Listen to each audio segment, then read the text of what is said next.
అటు బాలీవుడ్ లో కానీ ఇటు టాలీవుడ్ లో కానీ హాట్ బ్యూటీ ఇలియానాకి పెద్దగా ఆఫర్లేమి రావడం లేదు. దీంతో మూడొచ్చిన ప్రతిసారి హాట్ గా కనిపిస్తూ పబ్లిసిటీ స్టంట్ చేస్తుంది అమ్మడు. అది కూడా వర్కౌట్ కాకపోవడంతో 2 పీస్ బికినీలోకి దిగిపోయి ఆ ఫోటోలను వీడియోలను ఆన్లైన్ లో పోస్ట్ చేయడం స్టార్ట్ చేసింది. అయితే హాట్ గా రెచ్చిపోతున్న అవకాశాలు మాత్రం రావడం లేదు.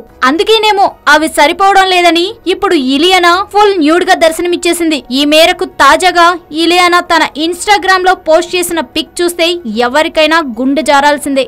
బాత్ టబ్ లో అమ్మడు నూలు పోగు లేకుండా పడుకుంటే తన ప్రియుడు అద్భుతంగా క్లిక్ మనిపించాడని ఇలియానా చెప్తోంది. ప్రస్తుతం ఈ పిక్ నెట్టింట్లో తెగ హల్చల్ చేస్తుంది. మరి 2 పీస్ బికినీలోంచి న్యూడ్ ఫోటోలోకి మారిన ఇలియానాకి ఇప్పుడైనా అవకాశాలు తలుపు తడతాయా అంటే మాత్రం కొంచెం ఆలోచించాల్సిన విషయమే. మొత్తానికి ఈ హాట్ బ్యూటీ వీలైనప్పుడల్లా తన బోల్డ్ స్టేట్మెంట్స్ తో పిచ్చెక్కించడంతో వాటిని చూస్తూ రసిక శిఖామణులు మాత్రం తెగ ఎంజాయ్ చేసేస్తున్నారు.